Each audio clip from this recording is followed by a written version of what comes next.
Good morning friends. आज हूँ 29 तारीख नवेम्बर मास बुधवार। आज मुझे आपको पाखक 10टी मुख्य खबर नहीं आसी।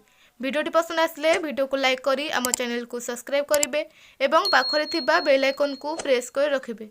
नंबर 1, यही बैंक बढ़ाइला एफडी उपरे सुधहार। देखंतु एसबीआई और अन्य बैंक तुलन में केते अधिक रही।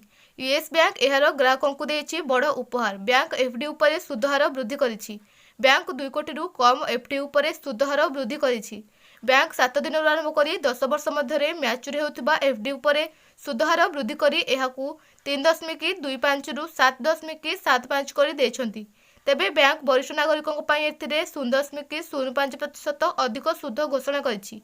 बैंक पक्षरु साधारण नागरिकों को 1 वर्षर एफडी उपरे 7.25% सुध और 18 रु 24 मास एफडी उपरे 7.75% सुध प्रदान करा जाउछि। एही नुआ सुधार 21 नवेम्बर 2023 रु लागू हेबो।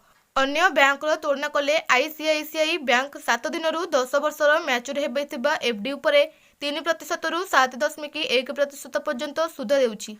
सेहीपरि एचडीएफसी बैंक 3% रु 7.20% पर्यंत सुध देउछि। देशर बृहत बैंक समधरणर निवेश उपरे 3 रु 7.1% पर्यंत सुध प्रदान करुछि। नंबर 2, उपभोक्ताओं पर एलआईसी आरंभ करिबो फिनटेक सेवा। घरे बसी पाइबे सबु सुविधा। देशर सबुठारु बड़ इंश्योरेंस कंपनी भारतीय जीवन बीमा निगम निजर डिजिटल सेवा को आगो को बढ़ाइबा पई फिनटेक आर्म स्थापन करने को उद्यम आरंभ करछि। घरे बसी पाई परिबे समस्त सुविधा। पॉलिसी किनि परिबे, प्रीमियम भरि परिबे एवं अन्य सेवा गुड़िकर लाभ मध्य पाई परिबे। उपभोक्ता को सर्वोत्तम संचय सेवा जोगाई देबा तथा एहार व्यवसाय को बढ़ाइबा पई फिनटेक आर्म स्थापन करिबो एलआईसी। एने एलआईसी रो चेयरमैन सिद्धार्थ महांती सूचना दैछंती। फिनटेक आर्म एलआईसी को नूतन ग्राहकों निकटरे पहुंचबारे साहाय्य करिबो। सेमानंकु सर्वोत्तम डिजिटल आधारित सेवा प्रदान करिबो एवं नूतन उत्पाद एवं सेवा विकास करिबो।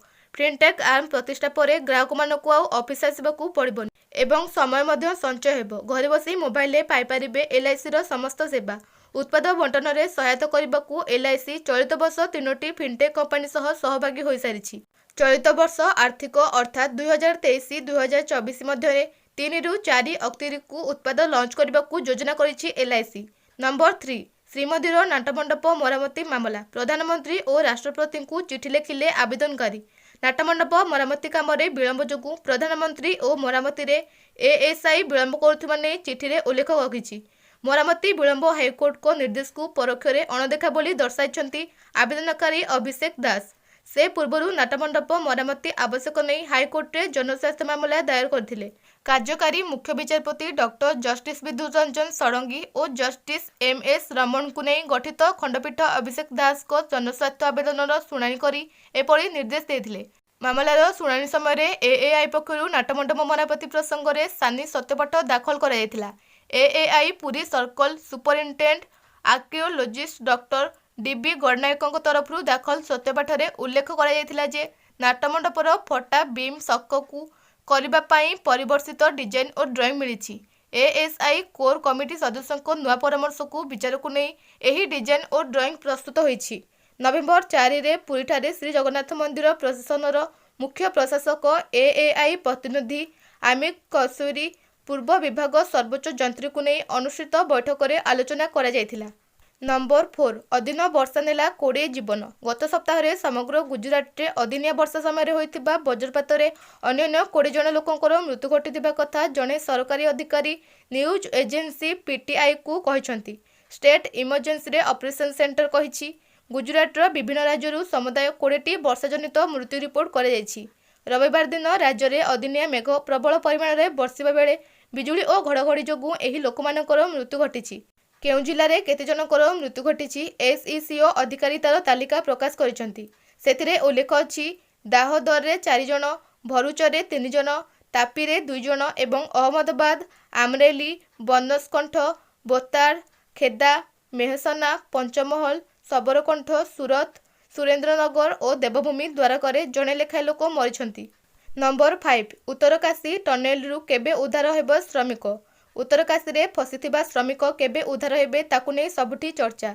सुडंगरू श्रमिक आज बाहरिबे, काली बाहरिबे, आउ किछि घंटार अपेक्षा एही भली खबर भितरे कोनोसी आश्वस्तिकर सूचना आसी पारु नाही। ଆଉ ସମୟ ଗଡ଼ିବା ସହ ଭୟ ବି ବଢ଼ୁଛି। କିନ୍ତୁ ଉଦ୍ଧାର କାର୍ଯ୍ୟରେ ନିୟୋଜିତ ବିଶେଷଜ୍ଞ ଅତି ସତର୍କତାର ସହ ଆଗକୁ ବଢ଼ୁଛନ୍ତି। ରବିବାରଠାରୁ ସୁଡ଼ଙ୍ଗର ଉପରପଟୁ କିଛି ଏହିଭଳି ଭର୍ଟିକାଲ ଡ୍ରିଲିଂ ଆରମ୍ଭ ହୋଇଛି। ଭଗ୍ନାବଶେଷ ଦେଇ ଯେଉଁ ହୋରାଇଜେଣ୍ଟାଲ ଅର୍ଥାତ୍ ସମାନ୍ତରାଳ ଖନନ ଚାଲିଥିଲା ତାକୁ ସାମୟିକ ଅଟକାଇ ଦିଆଯାଇଛି। କାରଣ ଉଭୟ ପଟୁ ଡ୍ରିଲିଂ କଲେ ସୁଡ଼ଙ୍ଗ ଧସିବାର ଆଶଙ୍କା ବି ରହିଛି।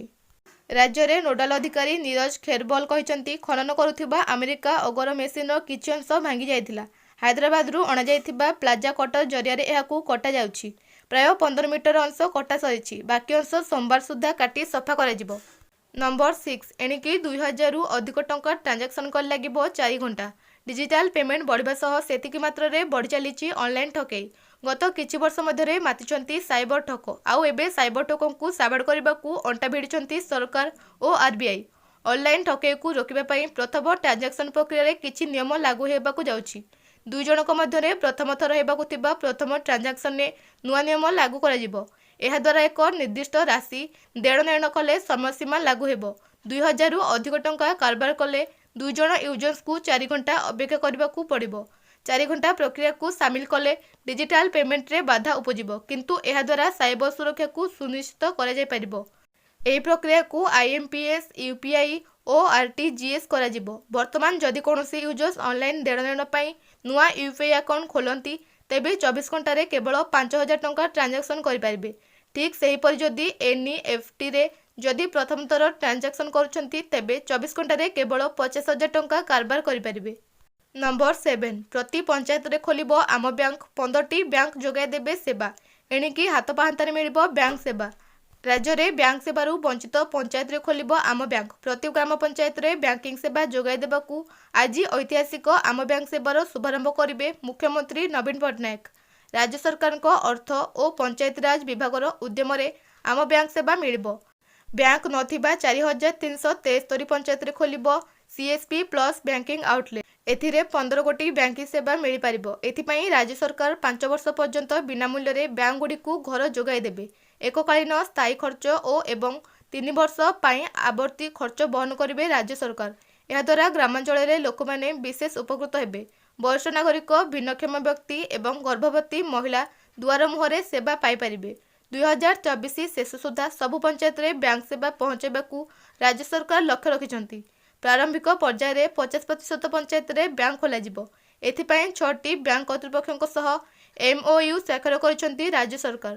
ଗତ ଅଗଷ୍ଟ 11 ତାରିଖରେ ବସିଥିବା କ୍ୟାବିନେଟ ବୈଠକରେ ସିଏସପି ପ୍ଲସ୍ ବ୍ୟାଙ୍କିଂ ଆଉଟଲେଟ୍ ଖୋଲିବା ନେଇ ମଞ୍ଜୁରୀ ମିଳିଥିଲା। ନମ୍ବର 8 ରାଜ୍ୟ ଏସସି ଓ ଏସଟି ବିକାଶ ବିଭାଗରେ ନିଯୁକ୍ତି। ଡିଇଓ ରିସର୍ଚ୍ଚ ଆସୋସିଏଟ ପଦ ପାଇଁ ଆବେଦନ କରନ୍ତୁ। ସରକାରୀ ଚାକିରି ଖୋଜୁଥିବା ରାଜ୍ୟର ସମସ୍ତ ଆଶାୟୀଙ୍କ ପାଇଁ ଆସିଛି ଏକ ଖବର। ରାଜ୍ୟ ସରକାରଙ୍କ ଅନୁସୂଚିତ ଜାତି ଏସସି ଓ ଅନୁସୂଚିତ ଜନଜାତି ଏସଟି ବିକାଶ ବିଭାଗ ପକ୍ଷରୁ ଅନେକ ପଦ ପାଇଁ ବିଜ୍ଞପ୍ତି ପ୍ରକାଶ ପାଇଛି।